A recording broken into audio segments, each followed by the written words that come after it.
Bao năm tăm tối để sống trong tội ô, lòng đầy buồn đau cô đơn khóc lóc về đắng cay. Giữa cơn bão tố với cuồng phong trên trần gian, giữa đời đầy hiểm nguy bao gian ác luôn vây kín con. Nhưng Chúa đã đến ban tình thương cho đời con. Hết rồi ngày buồn đau cô đơn khóc lóc về đắng cay. Giữa cơn bão tố có ngày luôn luôn ở bên, con chẳng sợ hiểm nguy bao gian ác khắp trên thế gian.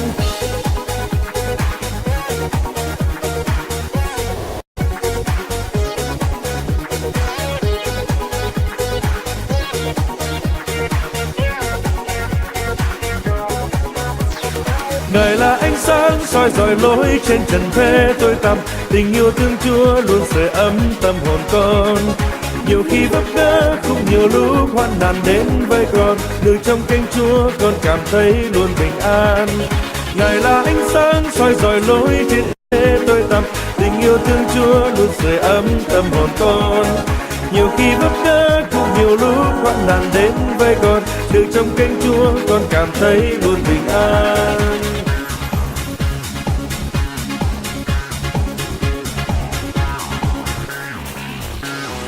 Giê-xu đã đến ban tình thương cho trần gian, chữa lành bệnh tật quăng xa bao nhiêu ách lũ ác ma. Thương con Chúa đã chết vì con trên đồi xưa, thắng lợi Ngài phục sinh, thăng tiền nay Chúa bên hữu Cha. Nay sống cho Chúa con nguyện đi khắp trần gian, giao truyền để tội nhân nơi nơi trên thế giới biết Cha. Đón ơn cứu rỗi hết thời gian ác được tha, xin Ngài ở cùng con, Giê-xu ơi xin chân dắt con.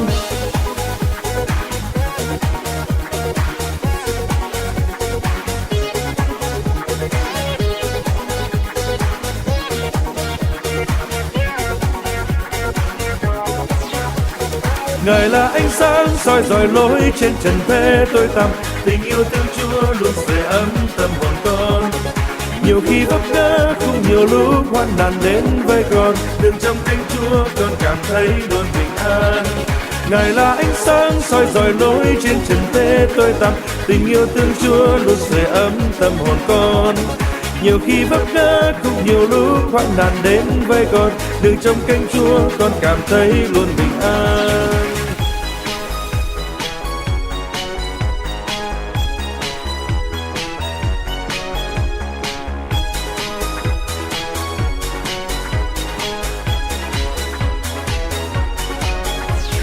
Ngài là ánh sáng soi dọi lối trên trần thế tối tăm. Tình yêu thương Chúa luôn sưởi ấm tâm hồn con. Nhiều khi vấp ngã cũng nhiều lúc hoạn nạn đến với con, đường trong cánh Chúa con cảm thấy luôn bình an. Ngài là ánh sáng soi dọi lối trên trần thế tối tăm. Tình yêu thương Chúa luôn sưởi ấm tâm hồn con. Nhiều khi vấp ngã cũng nhiều lúc hoạn nạn đến với con, đường trong cánh Chúa con cảm thấy luôn bình an.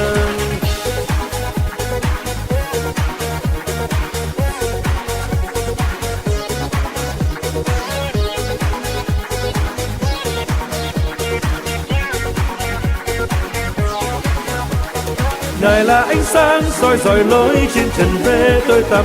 Tình yêu thương Chúa luôn sưởi ấm tâm hồn con. Nhiều khi vấp ngã cũng nhiều lúc hoạn nạn đến với con, đường trong cánh Chúa con cảm thấy luôn bình an. Ngài là ánh sáng soi dọi lối trên trần thế tối tăm. Tình yêu thương Chúa luôn sưởi ấm tâm hồn con. Nhiều khi vấp ngã cũng nhiều lúc hoạn nạn đến với con, đường trong cánh Chúa con cảm thấy luôn bình an.